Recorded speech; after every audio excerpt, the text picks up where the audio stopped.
আমি ঢাকায় সিএনজি চালাই। ঢাকায় একজন সিএনজি চালকের সারাটা দিন কিভাবে কাটে এটাই আপনাদের মাঝে এখন তুলে ধরবো আমি। আমি এখন গ্যারেজের উদ্দেশ্যে রওনা হয়ে গেছি। আমি এখন গ্যারেজের প্রায় কাছাকাছি আছি। এই যে আমি এখন এটা আমাদের গ্যারেজের কবরস্থান। আমার পিছনে যেটা দেখতেছেন এটা হলো আমাদের গ্যারেজের কবরস্থান। আর এটা হলো আমাদের গ্যারেজ। আমাদের গ্যারেজ একসাথে ২ টা গ্যারেজ। ১ম গ্যারেজটা হলো আমাদের। ওর ওই ২য় গ্যারেজটা অন্য আরেক মহাজনের। আমি এখন গ্যারেজের ভিতরে ঢুকে যাইতেছি। এইটা হলো আমাদের গ্যারাজ আর আমার আমার পাশেই আমার গাড়ি। আমরা গাড়ি স্টার্ট দেওয়ার আগে আমরা গাড়ির ইঞ্জিনের মোবিল, তেল পানি চেক করে তারপর আমরা গাড়ি নিয়ে বের হই। আমার ইঞ্জিনের মোবিল চেক দেওয়া শেষ। এখন আমি গাড়ির ভিতরে উঠে গাড়ি আমি স্টার্ট করব। গাড়ির ভিতরে উঠে গেলাম। এখন উঠে আমি গাড়িটার সামনে সুন্দর করে পরিষ্কার করতেছি। পরিষ্কার কইরা ধীরে আস্তে বের হমু। ওইটা হলো আমার খালু আমার খালু গাড়ির ইঞ্জিনের মোবিল চেক করতেছে। আমার ইঞ্জিনের মোবিল চেক হওয়ার পরে আমি গাড়ি নিয়ে গ্যারাজ থেকে বের হয়ে গেলাম। এটা আমাদের বসুন্ধরা যাওয়ার রাস্তা, বাইপাস রাস্তা। মাঝ রাস্তায় যাওয়ার পরে আমার গাড়ি নষ্ট হয়ে গেছে। ব্যারেকের কাজ করাইতে হইব। আর এটা হলো আমাদের গ্যারাজে কাজ করে নাম হলো স্বাধীন। তারে ঘুম থেকে উঠায়া আমি গাড়ির কাজ করার জন্য নিয়ে আইয়া পড়ছি। সে গাড়ি সাইড কইরা গাড়ির চাকাটা খুলছে, খুইলা ব্যারেক দেখতাছে ব্যারেক কি ঠিক আছে কিনা। এখন দেখি এটা সমস্যা। সুন্দর করে পরিষ্কার করে দিল চাক্কা। আমি এটার কাজ করার পরে অন্য চাক্কা খুললাম। অন্য চাক্কার ব্যারেক শো নাই, ব্যারেক শো নষ্ট হয়ে গেছে। এখন সেই নতুন ব্যারেক শো লাগাই দিবে। এই যে এখন এটা নতুন ব্যারেক শো আমরা লাগাচ্ছি।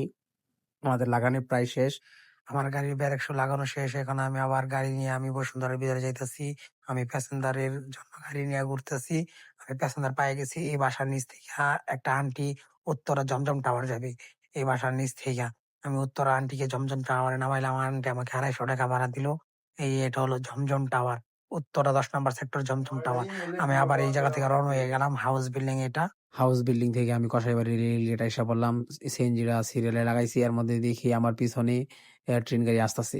দেখি অনেক সিএনজি এই জায়গার ভিতরে। পরে ওই জায়গা থেকে প্যাসেঞ্জার নিয়ে আইসা পড়লাম। ৳৫০০ পাইলাম। তারপরে প্যাসেঞ্জার নামাই দিয়ে গুলশান ১ এ আসলাম। গুলশান ১ এ সিগনালে দাঁড়াইছি। তারপর ওই জায়গা থেকে আমি একটা প্যাসেঞ্জার নিতে আসছি নতুন বাজার। নতুন বাজার থেকে গুলশান ২ এ যামু। ২ এ যাওয়ার পরে প্যাসেঞ্জার মাল উঠাইতেছে আমার গাড়িতে। তারপর যে বাসার উদ্দেশ্যে রওনা হইছি বাসার যাইয়া মাল নামাইলাম।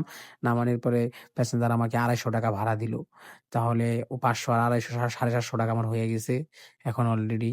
ওই প্যাসেঞ্জার নামায় দেয়া গুলশান ২ সিগনালে আমি দাঁড়াইয়া রইছি এখন। গুলশান ২ থেকে একটা প্যাসেঞ্জার নিছি। প্যাসেঞ্জার ৳১,০০০ আমাকে ভাড়া দিছে। আমারও তখন খিদা লাগছে। উত্তর আজিমপুর আমি ১ প্লেট খিচুড়ি খাইয়া নিলাম। ১ প্লেট খিচুড়ির দাম নিছে মাত্র ৳৩০।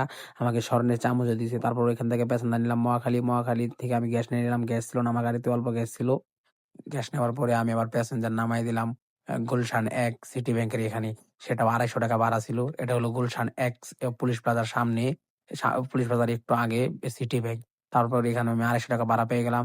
সারাদিন ভাড়া মারার পরে আমি গ্যারেজে আইসা পড়ছি। গ্যারেজে আইসা আমি গাড়ি বন্ধ করে দিছি। এটা হলো আমার মানে গ্যারেজে বাতি নাই দেখে আমাকে দেখা যাইতেছে না। এই যে আমার ম্যানেজারকে আমি ৳১১৫০ আমি জমা দিলাম। জমা দেওয়ার পরে আমি আমার বাসার উদ্দেশ্যে রওনা হইলাম। আমার ব্লগটা ভালো লাগলে আমার চ্যানেলটা সাবস্ক্রাইব করে দিবেন। কমেন্ট শেয়ার করবেন।